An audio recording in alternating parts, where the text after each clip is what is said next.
गुप्त खजाने की खोज।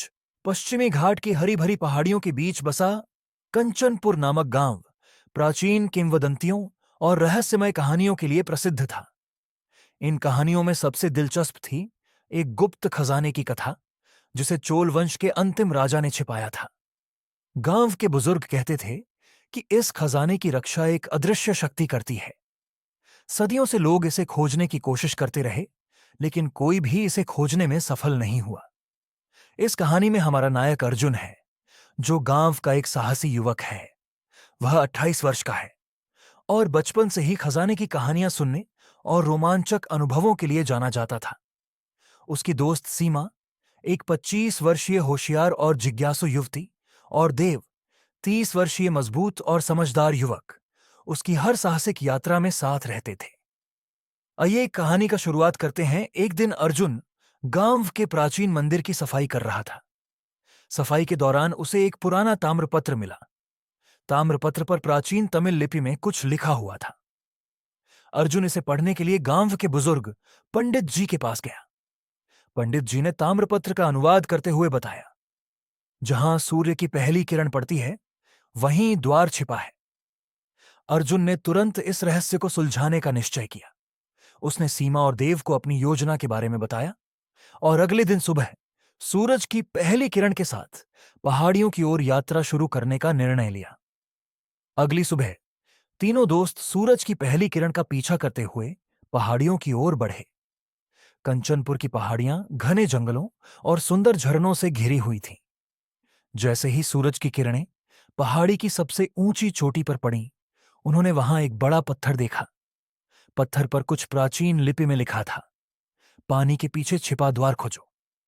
तीनों ने आसपास की जगहों की तलाशी शुरू की और जल्द ही उन्हें एक झरना दिखाई दिया।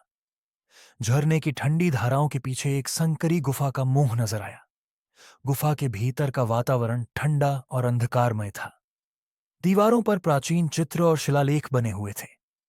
जैसे जैसे वे गुफा के अंदर गए, उन्हें एक बड़े कक्ष का सामना हुआ।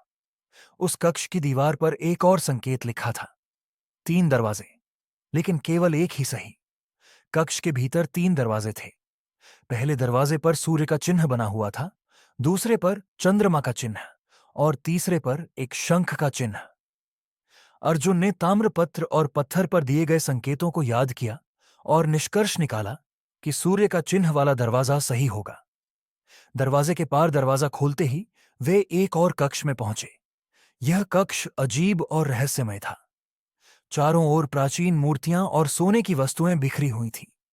कक्ष के बीचों बीच एक पत्थर की पट्टी रखी थी, जिस पर लिखा था, सत्य, साहस और परोपकार के बिना खजाने तक पहुंचना असंभव है। पट्टी के पास 3 बक्से रखे थे, जिनमें से प्रत्येक पर एक प्रश्न लिखा था। पहला सवाल था, सत्य क्या है? अर्जुन ने उत्तर दिया, सत्य वह है जो समय और परिस्थिति से परे होकर हमेशा स्थिर रहता है। दूसरा सवाल था, साहस क्या है? सीमा ने जवाब दिया, साहस वह है जब इंसान डर के बावजूद सही कार्य के लिए आगे बढ़ता है। तीसरा सवाल था, क्या तुम इस खजाने के योग्य हो? देव ने कहा, हम इस खजाने को केवल अपने लिए नहीं, बल्कि इसे इतिहास और मानवता की सेवा के लिए खोज रहे हैं। सवालों का सही उत्तर देने के बाद गुफा का एक और द्वार खुल गया। अंतिम कक्ष में प्रवेश करते ही तीनों दोस्त स्तब्ध रह गए। कक्ष सोने, हीरे, जवाहरात और प्राचीन कलाकृतियों से भरा हुआ था। बीच में एक सिंहासन था, जिस पर चोल वंश के राजा की मूर्ति स्थापित थी, लेकिन उनके पास ही एक और ताम्रपत्र रखा था। इस पर लिखा था, यह खजाना उनके लिए है जो इसे दूसरों के लाभ के लिए उपयोग करेंगे। लालच इसे नष्ट कर देगा। अर्जुन और उसके दोस्तों ने समझदारी से निर्णय लिया कि इस खजाने को गांव और देश के कल्याण के लिए इस्तेमाल किया जाना चाहिए। गांव की समृद्धि अर्जुन, सीमा और देव ने खजाने को सरकारी अधिकारियों को सौंप दिया। खजाने का उपयोग गांव के विकास के लिए किया गया। जल्द ही कंचनपुर में नए स्कूल, अस्पताल और सड़कों का निर्माण हुआ। गांव के लोग अर्जुन और उसके दोस्तों की ईमानदारी और साहस की सराहना करने लगे।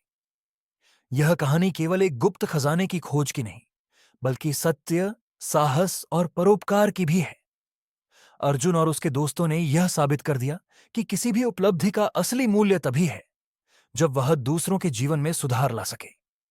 अगर हमारा वीडियो पसंद आया हो तो लाइक करें और कमेंट और अपने दोस्तों में शेयर करें। और ऐसे ही मजेदार वीडियो पाने के लिए हमारे चैनल को सब्सक्राइब करना ना भूलें।